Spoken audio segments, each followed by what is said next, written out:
بزرگان دین علماء اکرام سے ہمیں یہی درس ملتا ہے. یہ کتاب ہے ہشت بہشت. یہ کتاب حضرت سیدنا عثمان حرونی رحمۃ اللہ تعالی علیہ نے لکھی ہے. عثمان حرونی رحمۃ اللہ تعالی علیہ کے فرامین جو ہے حضور غریب نواز نے لکھی، اور حضور غریب نواز کے فرامین خواجہ بختیار کاکی رحمۃ اللہ تعالی علیہ نے لکھی، اور ان کے فرامین بابا فرید گنج شکیر نے لکھی، اور ان کے فرامین جو ہے نظام الدین اولیاء نے لکھی، اور ان کے فرامین نظام الدین خسرو نے لکھی ہے نا. یہ سارے فرامین وہ کتاب میں جمع ہیں، اور اس کتاب کو کہتے ہیں ہشت بہشت. اس میں پیر و مرشد کے آداب لکھے ہوئے ہیں ہے نا. مرشد کے آداب، مرید کو کیسے ہونا چاہیے، پیر کس طرح کے پیر کو تلاشنا چاہیے، اور پیر کا فیضان دنیا میں اور دنیا سے پیر کے پردہ فرمانے کے بعد بھی ماشاءاللہ اس کے فیضان چھما چھم برستی رہتی ہے.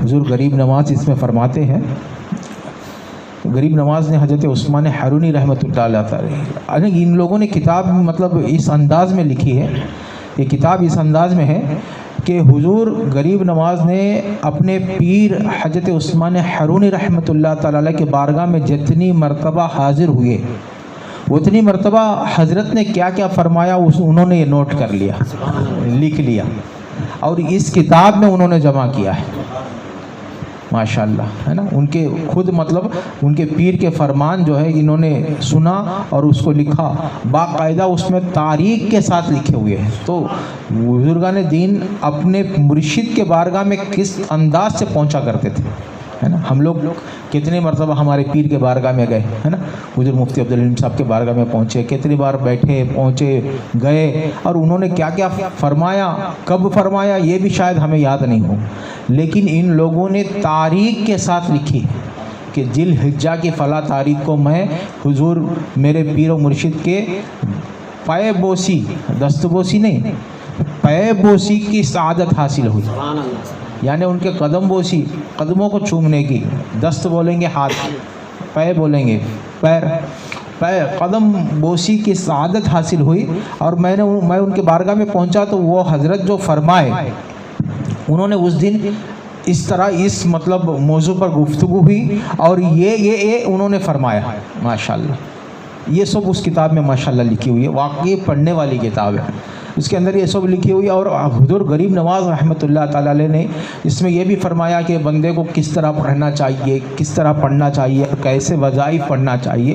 تو اس میں یہ کمال کی بات انہوں نے لکھی حضور غریب نواز نے. ابھی ہمارے سبحانی بھائی فرما رہے تھے کہ پیر و مرشد کی کرامت ہے نا، پیر و مرشد کی نسبت کی برکت آپ سنیں گے ماشاءاللہ. وہ جو فرمان انہوں نے جو لکھی اور وہ مطلب روایت جو انہوں نے لکھی وہ سنیں گے ہم لوگ تو دل باغ باغ ہو جائے گا کہ ہم بھی ایسی نسبت رکھتے ہیں الحمدللہ ہے نا. تو وہ حضور غریب نواز فرماتے ہیں کہ جو کوئی طلوع آفتاب تک یعنی فجر کی نماز کے بعد وظائف پڑھتے ہوئے بیٹھ جائے، یہاں تک کہ غریب نواز کیا کیا پڑھے یہ بھی لکھی ہے اس کے اندر ہے نا. وہ پڑھتے ہوئے بیٹھ جائے، کب تک بیٹھے؟ طلوع آفتاب تک، طلوع آفتاب تک بیٹھے رہے اور پڑھتے رہے وظائف، اور وظائف پڑھتے روزانہ، وظائف کی مطلب وظائف میں کبھی ناغہ نہ کرے، بالکل باقاعدہ پڑھتے رہے. تو ایسے روزانہ وظائف جو پابندی کے ساتھ جو پڑھتا ہے اس کے 70,000 متعلقین کو اللہ تعالیٰ ان کے ساتھ جنت میں بھیج دیتا ہے، ان کے ساتھ مغفرت فرما دیتا ہے. 70,000 متعلقین کو اللہ تعالیٰ معاف فرما دیتا ہے، بخش دیتا ہے. کس کے؟ جو ایسا کرتا ہے. تو میں جب سے ہوش سنبھالا ہوں تب سے لے کر میرے مرشد کی آخری سانس تک میں نے دیکھا کہ وہ فجر کے بعد طلوع آفتاب تک، اشراق چاش تک وظیفہ پڑھتے ہوئے بیٹھتے تھے ہے نا، وظائف پڑھتے ہوئے بیٹھتے تھے. حضور غریب نواز یہاں تک فرماتے ہیں کہ وظیفہ ہر ایک کو پڑھنا چاہیے ہے نا، اور جو اس میں ناغہ کرتا ہے اس کو چھوڑ دیتا ہے، پڑھتا رہا پھر اس نے چھوڑ دیا، اس پر لعنت برستی ہے. اللہ اکبر. حضور غریب نواز فرماتے ہیں. ان اولیاء کرام کے فرامین اور ان کی زندگی دیکھیں. ولی کی زندگی ماشاءاللہ، تو ان کی زندگی آپ ان کی زندگی کے بعد جب کتابیں پڑھیں گے تو ایسا محسوس ہوگا کہ یہ کتاب میں جس طرح ہے اسی تو ان کی زندگی تھی. ہمارے پیر کی زندگی تو اسی ہی تھی. ایک صوفی کا قول لکھا ہوا ہے. صوفیہ فرماتے ہیں کہ معرفت کا علم اس کو حاصل ہوگا، تصوف اس کو ملے گا، سلوک اس کو ملے گا جو کہ اپنے سے کسی کو نقصان نہ دے، اپنے سے کسی کو نقصان نہ پہنچائے، اپنے آپ سے کسی کو نقصان نہ پہنچائے.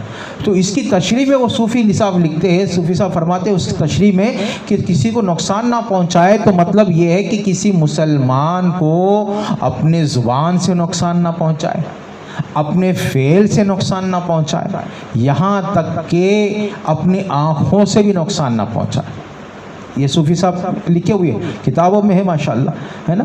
تو یہ صوفیہ کرام اپنے کتابوں میں لکھتے ہیں. اب ہمارے پیر و مرشد کی زندگی دیکھیں کہ وہ کسی کو نقصان نہیں پہنچاتے تھے، ہے نا، کسی کو نقصان نہیں پہنچاتے تھے. اگر کوئی برا بھی کرے اس کے لیے دعائی کرتے تھے. ایک مولانا صاحب سے ابھی بھی ہے، وہ خود برا کہنا نہیں، ہمارے پیر صاحب کے تعلق سے برا کہنا، بلکہ انہوں نے کتاب ہی چھاپ ڈالی تھی مخالفت میں. تو جب ان کی طبیعت خراب ہوئی تو ہمارے پیر صاحب ان کے لیے دعائیں کرتے ہوئے نظر آ رہے، دعا کر رہے تھے کہ اللہ تعالیٰ ان کی صحت تندرستی عطا فرمائے، ہے نا. تو یہ آپ ہمارے پیر و مرشد کے یا ہر لمحہ ہر وقت آپ دیکھتے جائیں گے کہ مطلب ان کی زندگی جس طرح سے گزرتی جائے تو اس کو آپ دیکھیں گے تو وہ زندگی مطابق یہ ہوگی کہ اولیاء کرام کی زندگی، ہے نا، اولیاء کرام کے فرمان کے مطابق زندگی، ان کے انداز کے مطابق زندگی گزارا کرتے تھے ماشاءاللہ.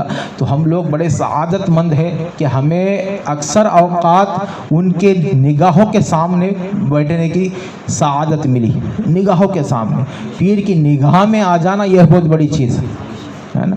لوگ اس لیے بیٹھتے تھے، چلے کرتے تھے، باقاعدہ پیر و مرشد کے گھر کے سامنے چلا کرتے تھے، چلا کرتے تھے. اب وہ ایک بزرگ کے تعلق سے ان کا نام بھول رہا ہوں، ایک بزرگ تھے، ان کے پاس کسی بزرگ نے ان کے پاس اپنے مرید کو بھیجا کہ فلاں پیر صاحب کے پاس جاؤ، وہاں جاؤ گے تو تمہیں انشاءاللہ وہاں ان سے کچھ ملے گا. تو